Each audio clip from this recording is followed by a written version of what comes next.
At 5:31 in the morning, the quiet inside a luxury California home was shattered by gunfire. Moments earlier, two people had been asleep in their bed. Dan Broderick, one of San Diego's most successful attorneys, and his new wife, Linda Kolkena. By sunrise, both of them were dead. And standing at the center of it all, was the woman who had once built that life beside him. Betty Broderick. A mother of four. A woman friends once described as energetic, funny, and deeply devoted to her family. The same woman who would later become one of the most talked about figures in true crime history. Because this wasn't a story about strangers. This wasn't a robbery gone wrong. And it wasn't a crime that appeared out of nowhere. This case had been building for years. Through courtroom battles, bitter arguments, humiliating accusations, and a divorce that turned intensely personal. Neighbors heard the screaming before the murders ever happened. Friends watched the marriage collapse in real time. The police had already been called to the Broderick home more than once. And long before the gunshots, there were signs that something between Dan and Betty had broken beyond repair. What made the case grip the entire country was not only the violence, but the question that followed it. Who was Betty Broderick, really? Was she a jealous ex-wife who refused to accept that her marriage was over? Or was she someone who spent years feeling erased, replaced, and emotionally cornered until anger became the only thing left? Even during the trial, people could not agree. Some looked at Betty and saw calculated revenge. Others saw a woman unraveling in public while the world watched. The case became larger than a double murder. It became a national argument about marriage, betrayal, power, money, and emotional control. And decades later, people are still debating it. Because the deeper you go into the story of Betty Broderick, the more complicated it becomes. Before the headlines, before the courtroom cameras, before the murder charges, there was a young couple who looked like they had everything. Dan Broderick was ambitious from the beginning. Smart, disciplined, and determined to succeed. Betty believed in him completely. She supported him through medical school and law school while raising their children and managing life at home. Together, they built an image that seemed almost perfect from the outside. Wealth. Status. A mansion in La Jolla. Expensive cars. Country clubs.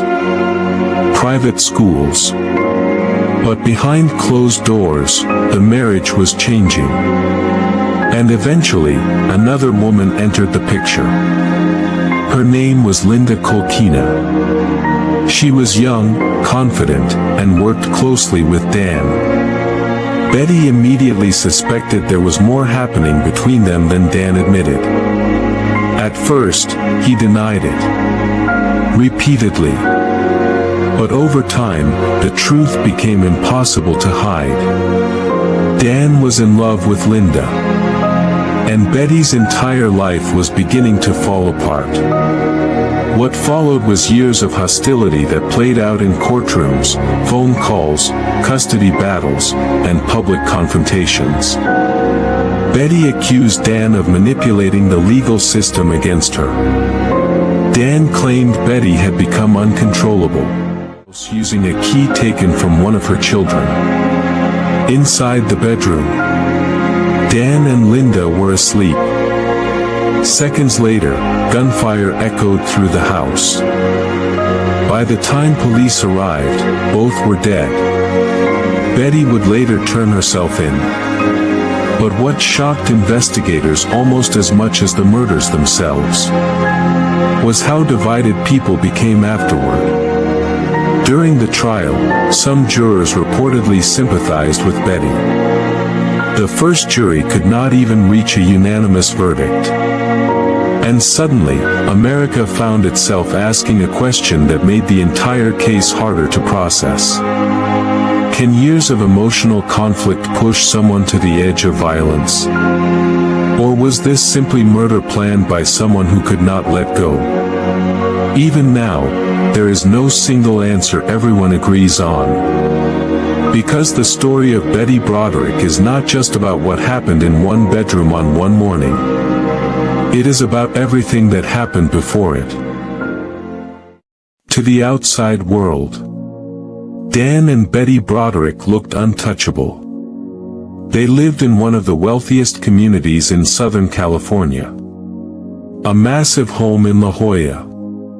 Expensive cars parked neatly outside. For children enrolled in private schools. Country club dinners. Vacations. Connections. Status.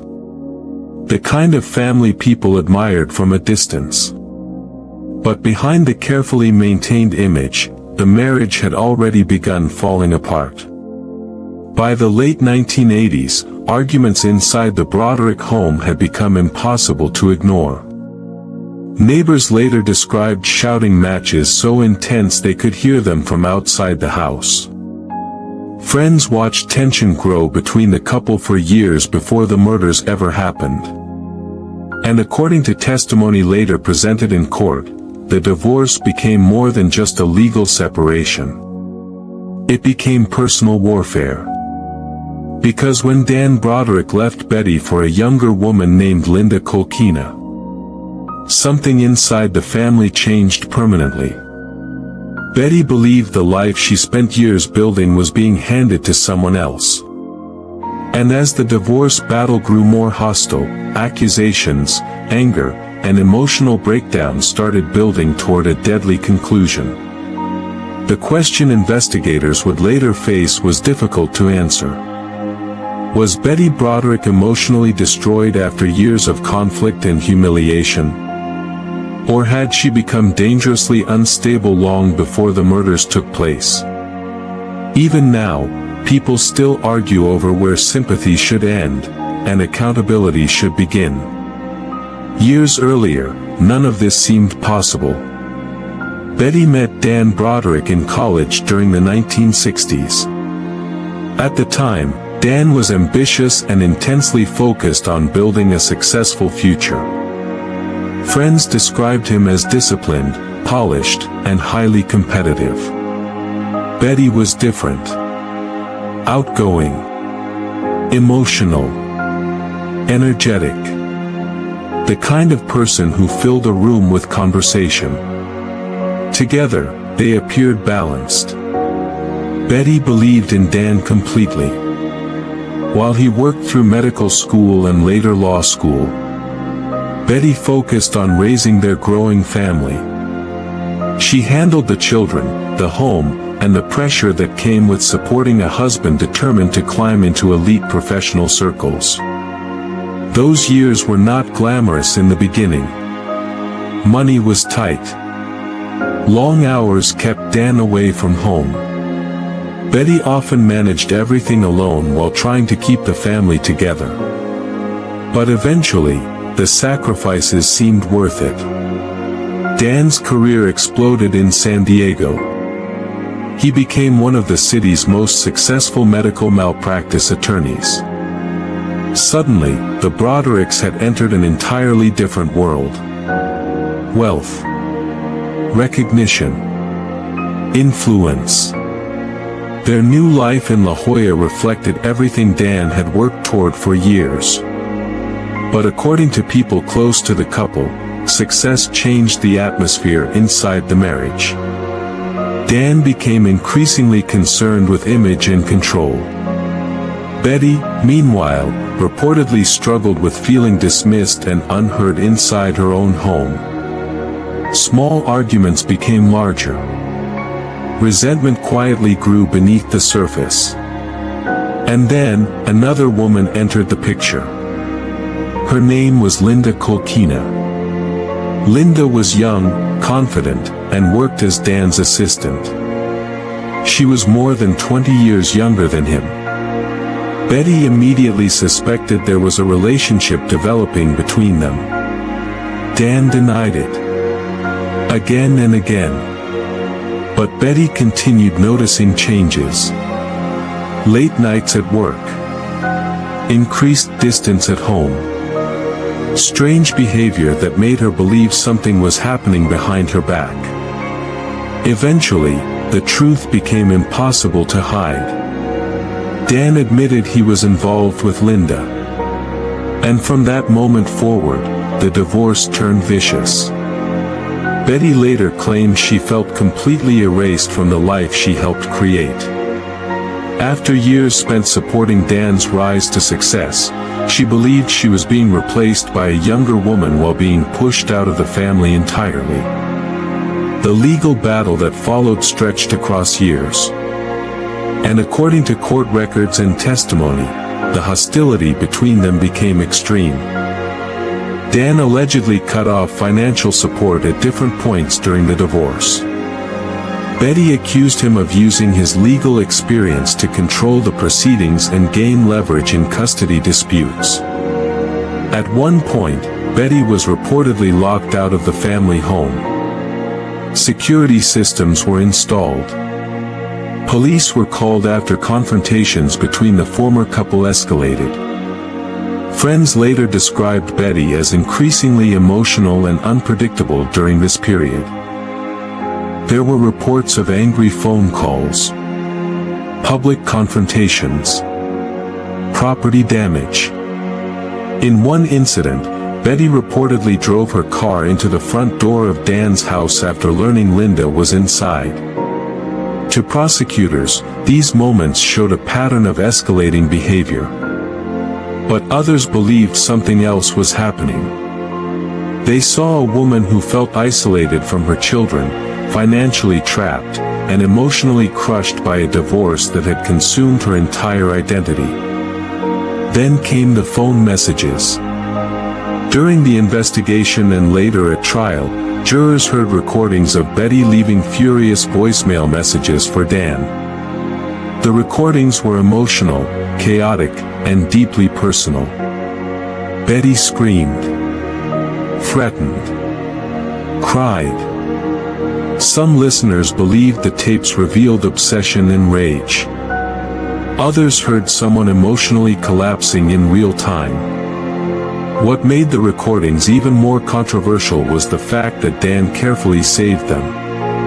Every message, every confrontation, every outburst. Critics later questioned whether Dan intentionally documented Betty's worst moments to strengthen his position in court and portray her as unstable during custody proceedings. Meanwhile, Betty's life appeared to grow more isolated by the year. Custody battles became more painful. Financial pressure continued building. Dan moved forward publicly with Linda. And in 1989, Dan married her. For Betty, that marriage reportedly felt like the final humiliation. The woman she blamed for destroying her family was now living inside the same life Betty once considered hers.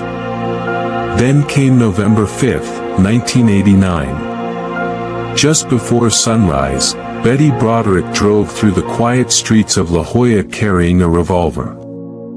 She arrived at Dan and Linda's home while the neighborhood was still asleep. Investigators later determined she used a key taken from one of her children to enter the house.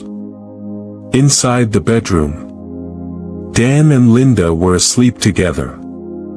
Seconds later, gunfire shattered the silence. Betty fired 5 shots. Dan Broderick died almost immediately. Linda Kolkena was also killed in the attack. Investigators later reported that one bullet struck a wall during a struggle involving the telephone, as Betty allegedly attempted to stop emergency calls from being made. Hours later, Betty surrendered to police. But the story was only beginning. Because the courtroom battle that followed would divide the country in ways few murder cases ever had. prosecutors argued the case was simple. Betty armed herself. She drove to the home intentionally. She entered while the victims slept. To them, this was calculated revenge. But the defense presented a completely different version of Betty Broderick. They argued the murders happened after years of emotional conflict, manipulation, humiliation, and psychological pressure that slowly pushed Betty beyond rational thinking. Jurors listened to recordings of screaming arguments, examined years of divorce records, heard testimony about emotional distress, anger, control, and obsession. And then something unexpected happened. The jury could not agree. The first trial ended in a deadlock. Suddenly, the country split into two sides. Some believed Betty Broderick was a jealous killer unwilling to let go of the past. Others believed she represented something far more complicated. A woman emotionally destroyed inside a marriage and divorce that became unbearably toxic. And even decades later, people still cannot fully agree on which version is true. When Betty Broderick's first trial ended without a verdict, the country became obsessed with what would happen next. The case was already dominating television coverage across America. Newspapers dissected every argument presented in court. Talk shows debated whether Betty was a cold-blooded killer, or a woman emotionally destroyed after years of conflict. And when prosecutors prepared for a second trial, they returned with a much more focused strategy. This time, they wanted jurors concentrating on one central question. Was the murder planned? Prosecutors argued the answer was obvious. Betty Broderick had armed herself before leaving home. She drove across La Jolla before sunrise carrying a loaded revolver. She entered the house intentionally using a key. Then she walked directly into the bedroom where Dan and Linda were sleeping. To the prosecution, those actions revealed preparation, control, and intent. This was not a sudden confrontation. It was not an accident. They argued Betty made a decision long before she ever stepped inside that house. But once again, the defense fought to shift the focus back toward Betty's emotional state. They argued jurors could not understand the murders without understanding the years leading up to them.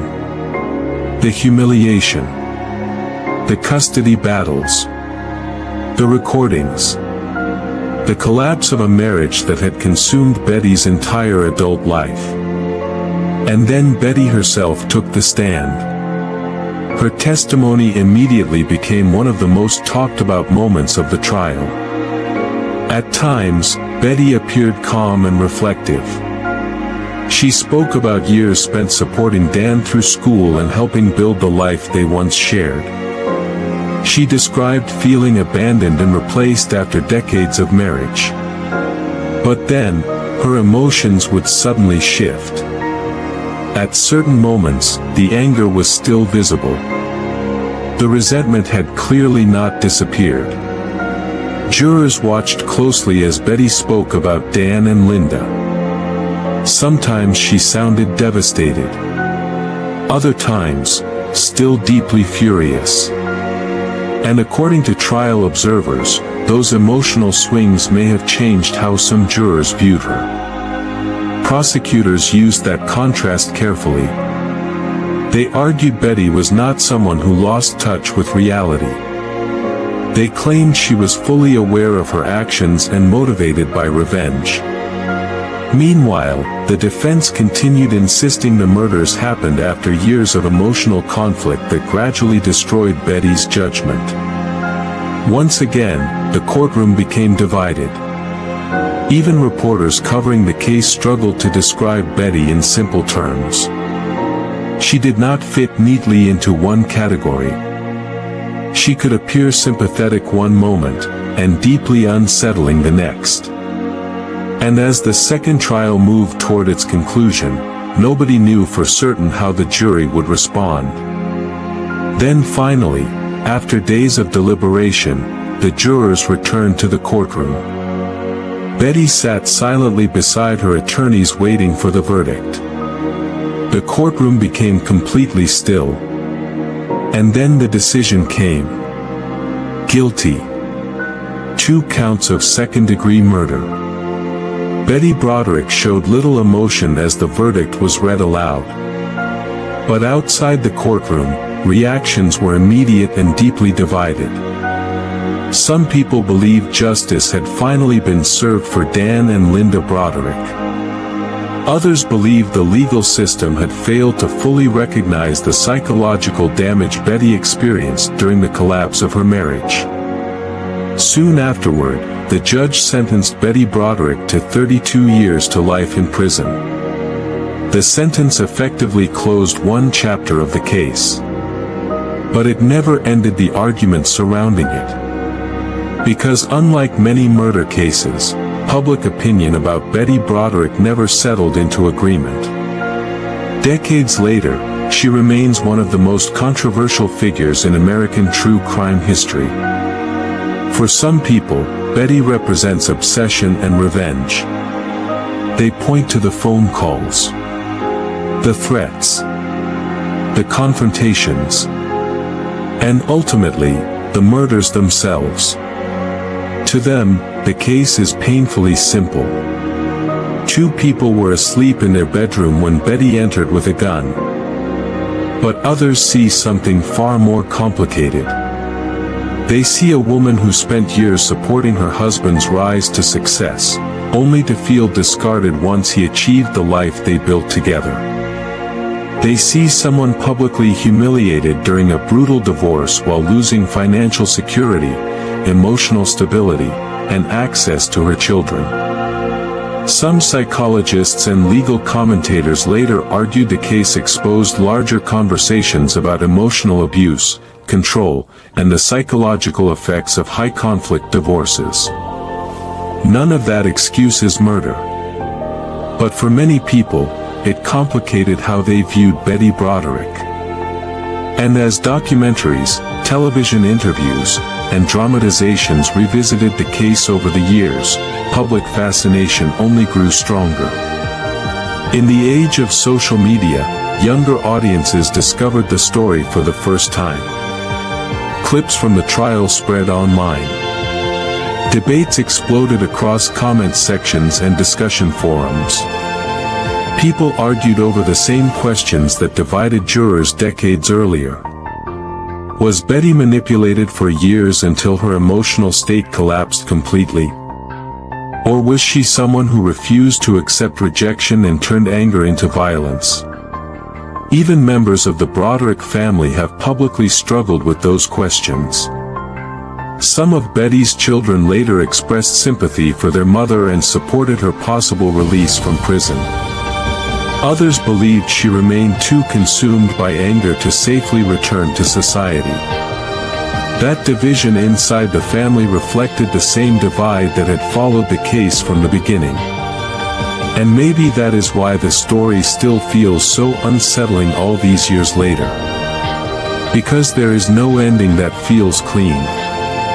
Dan and Linda Broderick lost their lives. 4 children lost both parents in entirely different ways. And Betty Broderick became something larger than a defendant in a murder trial.